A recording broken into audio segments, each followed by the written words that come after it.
Hey everyone, welcome back to another episode of Attacking Productions. Fluff here, coming back at you with another deck profile. But before we get into it, make sure to do the like, subscribe, YouTubey stuff. You know, we love it when you guys do that. It helps algorithms and all that fun stuff. So, coming at you today with Gogeta Fateful Fusion, the Gogeta Xeno deck profile. Wait, didn't Dalton play that? Dalton did play that, but as we all know, Dalton is actually a friend of mine, so he was able to use my decks to play while I was busy with work. So looking at the Gogeta deck profile, a lot of this is the same as what it was before with a couple minor changes, so I'm not going to go into extreme depth over every single card. I'm not even going to explain the leader. Just know we're playing the Gogeta Xeno leader, Goku Vegeta on the front, Gogeta Xeno on the back. So let's get into it. So we're going to start out with 4 copies of the PyCon Unison and 4 copies of the Supreme Kai of Time that we're going to use to tutor out the Unison. This is pretty much the heart and soul of the lower end of what this deck does, especially as far as the 1-drops go. So we want to max out on these. We want to see them as much as possible.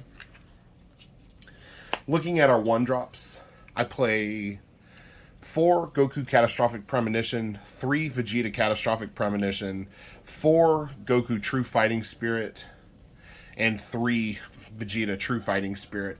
And this is even considering the errata on the Goku, where we're playing it with the unique keyword skill added to the card.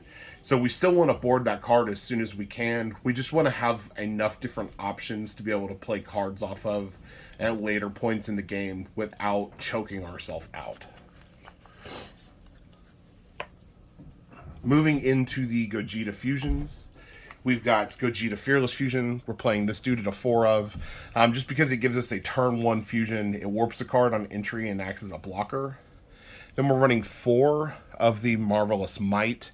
This is our playmaker. This is our aggro maker. So we're playing him at a 4 of because we want to see him as often as possible. We're running Thwarting the Dark Empire at a 4 of because he's a big body with a relevant 25,000 double strike swing that is going to warp a card on swing. And last but not least, we're running 1 Martial Melee. I don't actually play Martial Melee with the intention of playing him via Union Fusion. You're always going to try to play him off the PyCon Unison's effect.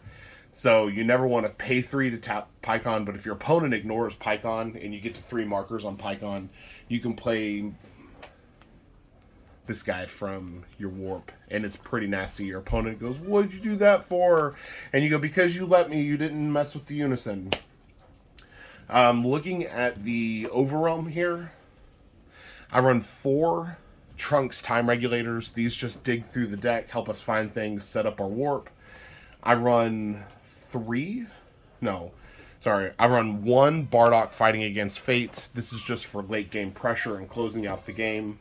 And then I run 3 of the SS Force on Goku Beyond All Limits. I run this guy because getting a fusion piece back to hand, if we need one from the warp on an Overwhelm, is actually really good. It keeps a lot of our momentum going as the deck goes on. And then I run 2 Mask Saiyan Brainwash No More. This is really good for fighting off triple strikes or double strikes if your opponent's trying to close out the game and they think they've got you beaten. Because you don't run a ton of negates in this deck, so being able to cut out a large multi-strike attack is actually really good. So that's it for our Overwhelm lineup. Before I was running the Demigods, but decided to ultimately just cut those in favor of everything else. And then kind of just generic things that I think the deck needs to have in order to function. We've got 4 Vegeta super combos. I still prefer these over any other super combo that Black has to offer. We got 1 Champa, 2 Super Kamehameha to deal with floodgates and like Topo or Bupo, anything like that. And then last but not least, we've got 3 Power Burst. Just, because you've got to defend yourself at some situations. So, anyway, I know that was really quick, but consider this Fluff speed profile. This isn't very different from the variant of the deck that I had run before. So I wanted to keep it a lot of the same as opposed to changing it. I feel like this deck is really figured out at this point. This is the way that I really do love to play this deck. If you have any comments or things that you'd like to see us do, let us know in the comments below. I love hearing from you guys. I promise to be a little more active on the channel moving forward from this point on. But as always, read your cards, know your plays. Let us make the mistakes so that you don't have to. And as always, Fluff out.